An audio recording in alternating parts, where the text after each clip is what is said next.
Welcome to our channel Abraj nursing academy. आज हम बात करने वाले हैं मोपअप राउंड जो काउंसलिंग है अपनी वो स्टार्ट होने वाली है 28 तारीख से। 28 तारीख से अपनी जो काउंसलिंग स्टार्ट हो जाएगी, चॉइस फिलिंग स्टार्ट हो जाएगा। तो बहुत सारे बच्चों को कॉलेज अलॉट हो चुका है, बहुत सारे बच्चों को कॉलेज अलॉट नहीं हुआ है। जैसे कि 50 मार्क्स है, किसी का 55 मार्क्स है, या फिर 60 मार्क्स है, 64 मार्क्स है, 65 मार्क्स है, 68 मार्क्स है, या फिर 70 मार्क्स है। तो इन सारे बच्चों को कॉलेज नहीं अलॉट हुआ होगा। जैसे कि 50 से 60 के बीच वालों को कॉलेज अलॉट नहीं हुआ है। 60 मार्क्स से लेकर 70 मार्क्स वालों तक कॉलेज अलॉट हुआ है, बट जनरल कैटेगरी जो बच्चे हैं उनका 70 से नीचे कॉलेज ही अलॉट नहीं हुआ है। अगर किसी भी जनरल कैटेगरी के बच्चों को 70 से नीचे कॉलेज अलॉट हुआ होगा तो फिर आईएनसी अप्रूव्ड कॉलेज नहीं अलॉट हुआ है। तो इन सारी चीज़ों पे हम बात करेंगे, उसकी कट ऑफ क्या होने वाली है इस बार की। जैसे मान लो अगर आपकी 50 मार्क्स है, 60 मार्क्स है, 70 मार्क्स है, तो आपको कौन सा कॉलेज मिलेगा, कैसा कॉलेज आप फिल करेंगे तो अलॉट होगा। अगर आप चॉइस फिलिंग अच्छे से नहीं करेंगे तो आपको कॉलेज अलॉट होने वाला नहीं है। और इसके बाद भी क्या मॉपअप राउंड के बाद भी कोई राउंड काउंसलिंग होगा या नहीं होगा। एंड नॉट क्वालिफाइड, जो बच्चे नॉट क्वालिफाइड हैं, क्या उनको चांस मिलेगा अगर सीटें बचती है, या फिर इनको चांस नहीं मिलेगा। तो सभी लोग वीडियो को इन तक जरूर देखेगा। स्टार्ट करते हैं ना वीडियो। फर्स्ट हम देख लेते हैं जो अपना काउंसलिंग है, राउंड 1 काउंसलिंग स्टार्ट कब हुआ था। ये काउंसलिंग आपका 14 तारीख को स्टार्ट हुआ था और इसका 1 तारीख 7वां महीना को ही सब कुछ खत्म हो गया, इसका कॉलेज अलॉट हो गया। राउंड 2 काउंसलिंग का भी एंड हो चुका है, जो कि 20 तारीख को ही, आज तारीख हो गई अपनी 23 या 24 तारीख होने वाली है। तो अपना ये सेकेंड राउंड जो काउंसलिंग था उसका भी सारा चीज़ें एडमिशन प्रोसेस क्लोज हो चुका है। अब मॉपअप राउंड जो काउंसलिंग है उसके लिए स्टार्ट होने वाला है। जैसे कि मॉपअप राउंड जो काउंसलिंग है स्टार्ट होगा 24 तारीख से। सीट मैट्रिक्स आपको दिखेगा, जो सीट मैट्रिक्स है मॉपअप राउंड की, मतलब कितनी सीटें किस कॉलेज में बची हुई है 24 को दिखना स्टार्ट हो जाएगा। End start of online resignation of allotted seat in round 1 end 2 from candidate login. 24 तारीख इसकी भी लास्ट डेट है। End of online resignation of allotted seat 1 round 1 end 2 from candidate login 27/7/2026, मतलब मंडे को। End display of post resignation seat matrix end start of registration for online counselling end choice filling. 28 तारीख से आप choice filling कर सकते हैं, मतलब जो भी पुराना कॉलेज है उसको आप ले सकते हैं या छोड़ सकते हैं, रिजाइन कर सकते हैं, कुछ भी करके। जो 28 है, 28 तारीख से आप चॉइस फिलिंग अपना कर सकते हैं मॉपअप राउंड काउंसलिंग के लिए। तो मॉपअप राउंड काउंसलिंग के लिए इसका जो एंड है, मतलब लास्ट डेट है चॉइस फिलिंग की, वो 31 तारीख है। 28 से 31 के बीच में अपना चॉइस फिलिंग कर सकते हैं। और सीट जो है 1 तारीख को अलॉट होगा, इसका कौन सा कॉलेज आपको अलॉट हुआ है। And asset of seat allocation reporting of college, मतलब कि 1 तारीख से 5 तारीख के बीच में आप इसमें सीट कंफर्म कर सकते हैं, एडमिशन ले सकते हैं। एंड जो end of reporting at college admission process कितनी तारीख है, 5 तारीख है। ये अपना है मॉपअप राउंड। मॉपअप राउंड के बाद भी कोई राउंड काउंसलिंग होगा तो हाँ, मॉपअप राउंड के बाद आपके पास सीटें, जितनी सीटें बचती हैं उसका आपको कौन सा काउंसलिंग होता है।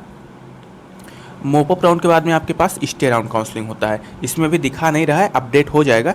स्टे राउंड काउंसलिंग ये होता है, ऑफलाइन काउंसलिंग होती है। कैसी काउंसलिंग होती है, ऑफलाइन काउंसलिंग, मतलब अटल बिहारी वाजपेयी जो मेडिकल यूनिवर्सिटी है, आप अटल बिहारी वाजपेयी मेडिकल यूनिवर्सिटी आपको बुलाया जाएगा इन कैंपस में। और वहाँ पे मतलब ऐसा होता है कि एक स्क्रीन चलता है, स्क्रीन पे सारा कॉलेज एंड सीटें दिखता रहता है, मतलब कॉलेज और सीटें दिखती रहती हैं। आपको आपके रैंक के वाइज आपको डेट दिया जाएगा, टाइम दिया जाएगा, उस टाइम आपको बुलाया जाएगा। आप उस टाइम पे आएंगे और देखेंगे, आपका मान लो 11 बजे से आपका टाइम है, 11 बजे से 2 बजे के बीच में, उसके बीच में आपके पास जितनी सीटें वहाँ पे दिख रही है स्क्रीन पे, आप कोई भी सभी कॉलेज में जाके डायरेक्ट एडमिशन ले सकते हैं। मतलब वहाँ पे जाएंगे अटल बिहारी के ऑफिस में ही, मतलब इन कैंपस में ही आपको वहाँ पे बताना होगा हमें ये कॉलेज चाहिए। अगर वहाँ पे सीटें खाली है, अगर दिख रहा है, तो तुरंत आप 40,000 फीस सबमिट करेंगे और आपको रिसीप्ट दे देंगे कॉलेज का, कॉलेज अलॉट कर देंगे। आप कॉलेज जाके 1 से 2 दिन के अंदर एडमिशन ले सकते हैं। तो अब हम बात करने वाले हैं कि मॉपअप राउंड जो काउंसलिंग है उसकी कट ऑफ क्या रहेगी। अगर आपको गवर्नमेंट कॉलेज चाहिए तो आपके पास जो कट ऑफ है वो जर्नल, जैसे अगर हम देखें जर्नल हो गया, OBC, EWS and SC ST, इतनी सारी कैटेगरी हैं। तो अगर आपको गवर्नमेंट कॉलेज चाहिए तो जर्नल के लिए आपका 98 मार्क्स होना चाहिए, OBC के लिए 95, EWS के लिए भी 95। इतना मार्क्स होगा तभी आपको मॉपअप राउंड में गवर्नमेंट कॉलेज अलॉट होने वाला है, चाहे कोई सा भी कॉलेज हो। इतने मार्क्स के नीचे नहीं अलॉट होगा। अगर आप SC कैटेगरी हैं तो फिर आपका 88 नंबर प्लस ही होना चाहिए। ST कैटेगरी हैं तो आपका 80 नंबर मान के चलिए। अगर इतना मार्क्स है आपका तो आप गवर्नमेंट कॉलेज मिल सकता है आपको मॉपअप राउंड काउंसलिंग में। और अगर प्राइवेट कॉलेज चाहिए, जैसे कि आपको जर्नल कैटेगरी से हैं तो आपका 70 प्लस मार्क्स है तो प्राइवेट कॉलेज आसानी से अलॉट हो जाएगा, INC approved college. And EWS या OBC से हैं तो आपका 68 मार्क्स होना चाहिए। SC से हैं तो फिर 62 मार्क्स मान के चलते हैं। ST से हैं तो आपका 58 मार्क्स। अगर आपका इतना मार्क्स है तो आपको कॉलेज अलॉट हो जाएगा प्राइवेट कॉलेज, वो भी INC अप्रूव्ड।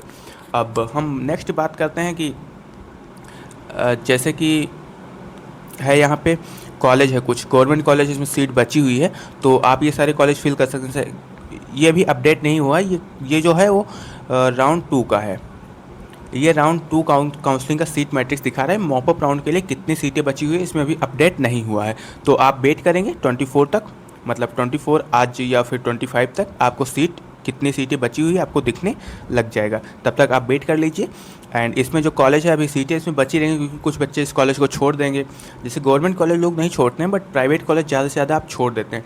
अच्छे कॉलेज में लास्ट तक 20 सीटें, मतलब stay round mop up round complete होने के बाद भी स्टे राउंड में किसी कॉलेज में 20 सीटें बच जाएंगी, 25 सीटें बच जाएंगी।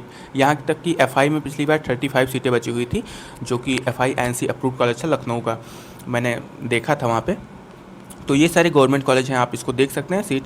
एंड अगर आपको लो कट ऑफ वाला कॉलेज चाहिए, जैसे कि औरैया का कॉलेज हो गया, ये सारे लो कट ऑफ के, अयोध्या के जितने भी कॉलेज है लो कट ऑफ के, अगर आपका लो नंबर है जैसे कि 70 मार्क्स है, 68 मार्क्स है, 65 मार्क्स है, तो आप अयोध्या विद्यापीठ हो गया, बाबू रामचंद्र हो गया, एंड भौदिये हो गया, झुनझुनवाला हो गया, माँ शारदा हो गया, सारे कॉलेज फिल कर सकते हैं। ये सारे कॉलेज लो कट ऑफ के हैं। जैसे आपका 65 नंबर है, 62 नंबर है, या फिर 70 नंबर के नीचे 60 से 70 के बीच में है, तो आप अयोध्या के कॉलेज फिल कर सकते हैं।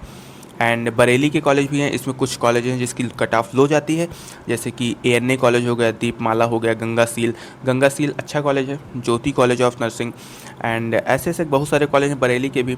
ये सारे कॉलेज आप फिल कर सकते हैं। जैसे कि आप लखनऊ के कॉलेज एंड कानपुर के कॉलेज की कट ऑफ सबसे ज़्यादा जाती है। अगर आपके मार्क्स कम है तो आप जैसे कि बरेली हो गया, मऊ हो गया, बलिया हो गया, सहारनपुर हो गया, इस साइड के कॉलेज फिल कर सकते हैं, मुरादाबाद के कॉलेज फिल कर सकते हैं। बाराबंकी में से अर्नो कॉलेज ऑफ नर्सिंग, इसकी कट ऑफ बहुत ज़्यादा लो जाती है। INC अप्रूव्ड कॉलेज नहीं है ये। अवध की कट ऑफ थोड़ी ज़्यादा जाती है क्योंकि ये INC अप्रूव्ड है, एंड ये इसकी कट ऑफ थोड़ा जाती है। अगर आपका 72 प्लस मार्क्स है तभी आपको अवध अलॉट होगा। सिटी की कट ऑफ बहुत लो जाती है, ये भी INC अप्रूव्ड कॉलेज नहीं, एमरलैंड भी INC अप्रूव्ड नहीं है, इन दोनों की कट ऑफ लो रहती है। Hind institute of medical science Barabanki, इसकी कट ऑफ हाई जाती है, इसका आप 72 प्लस ही मान के चलिए इसकी कट ऑफ जाने वाली। निशांत की भी कट ऑफ 70 प्लस जाने वाली है, ये भी बाराबंकी का अच्छा कॉलेज है निशांत। एंड सीआरउड की कट ऑफ लो जाती है, आपका 65 प्लस मार्क्स है तो आपको अलॉट हो सकता है सीआरउड institute of paramedical science Barabanki. And AKG हो गया, लखनऊ के हैं, इनकी कट ऑफ थोड़ा हाई जाती है। AKG की हो गया, एंक्राइट हो गया, अवध हो गया, बाबू युगराज, वीरेंद्र शंकर माथुर, बोरा, मतलब ये सारे कॉलेज की कट ऑफ हाई रहती है। जैसे 75 मार्क्स है, 70 से 75 के बीच में तो आप ये कॉलेज फिल कर सकते हैं, आपको अलॉट हो जाएगा। जैसे डिवाइन हो गया, डॉक्टर आचार्य, FI हो गया, फातिमा, GCRG, मतलब ये दोनों कॉलेज की कट ऑफ थोड़ा लो ही रहती है हर बार। तो अगर आपका 68 प्लस मार्क्स है या फिर 68 से 70 को 2 के बीच में है तो ये कॉलेज आपको मिल सकता है। GSRM, जयवत्री, कृष्णा, कुंवर्स, ये सारे कॉलेज अच्छे कॉलेज हैं। MS हो गया, माँ भगवती, एंड मऊ के कुछ कॉलेज हैं। मऊ के कॉलेज की कट ऑफ बहुत ज़्यादा लो जाती है। इंदू हो गया, किंग्स ईडन हो गया, प्रकाश नर्सिंग, साई इंस्टीट्यूट सैनिक हो गया, school of nursing Fatima, Sharda Narayan institute, BMY college of nursing, ये मेरठ का कॉलेज आ गया। मेरठ के भी कॉलेज हैं, KMC हो गया। एंड जो बच्चे नॉट क्वालिफाइड हैं, क्या उनको चांस मिलेगा, इन चीज़ों पे हम बात करेंगे। तो देखो, जो बच्चे नॉट क्वालिफाइड हैं उनको लास्ट राउंड तक चांस पिछली बार नहीं मिला था, तो इस बार का हम कुछ नहीं कह सकते हैं। अगर मान लो सीटें बहुत ज़्यादा बच जाती हैं और स्टे राउंड के बाद भी अगर सीटें बच जाती हैं तो नॉट क्वालिफाइड वालों को एक बार इनवाइट किया जा सकता है, या काउंसलिंग करवा सकते हैं। वो भी जिनका बहुत ज़्यादा कम नंबर है उनको नहीं बुलाया जाएगा, जिनका थोड़ा बहुत कम नंबर है उनको बुलाया जाएगा अगर चांस मिलता है तो। अभी तक तो ऐसा नहीं हुआ है कि अभी चांस नहीं मिला है, मतलब नॉट क्वालिफाइड वालों को। इनके लिए एक चांस है। जैसे कोई प्राइवेट यूनिवर्सिटी हैं, प्राइवेट यूनिवर्सिटी बहुत सारे हैं, जैसे कि खुद का एंट्रेंस एग्जाम कंडक्ट करवाते हैं, जैसे कि इंटीग्रल यूनिवर्सिटी हो गया, TMU मुरादाबाद हो गया, या फिर शारदा यूनिवर्सिटी होगा, गलगोटिया, यहाँ सब आप जाके एडमिशन ले सकते हैं। तो ये सारी यूनिवर्सिटी आप विजिट कर सकते हैं। अब आपने थोड़ा लेट कर दिया, बट आप एक बार ट्राई कर सकते हैं। अगर आपको नर्सिंग में ही एडमिशन चाहिए इस बार, तो आप बाहर निकल सकते हैं, जैसे उत्तराखंड साइड निकल सकते हैं, या Gujarat side, Bangalore side admission ले सकते हैं। बहुत सारे कॉलेज हैं, बट थोड़ा फीस थोड़ा हाई है, बट अच्छे कॉलेज आपको मिल सकते हैं। एंड अगर आपको कोई भी डाउट हो तो आप कमेंट सेक्शन में पूछ सकते हैं हमसे। एंड वीडियो को लाइक करके चैनल को सब्सक्राइब कर दीजिए, एक प्यारा सा कमेंट जरूर कर दीजिएगा। मिलते हैं नेक्स्ट वीडियो। अगर कोई भी डाउट हो तो कमेंट सेक्शन में पूछ सकते हैं, एंड मुझे व्हाट्सएप पे मैसेज या टेलीग्राम, इंस्टा कहीं पे भी मैसेज कर सकते हैं, आपको रिप्लाई मिल जाएगा। काउंसलिंग रिलेटेड कोई भी हेल्प चाहिए तो आप मुझसे कांटेक्ट कर सकते हैं।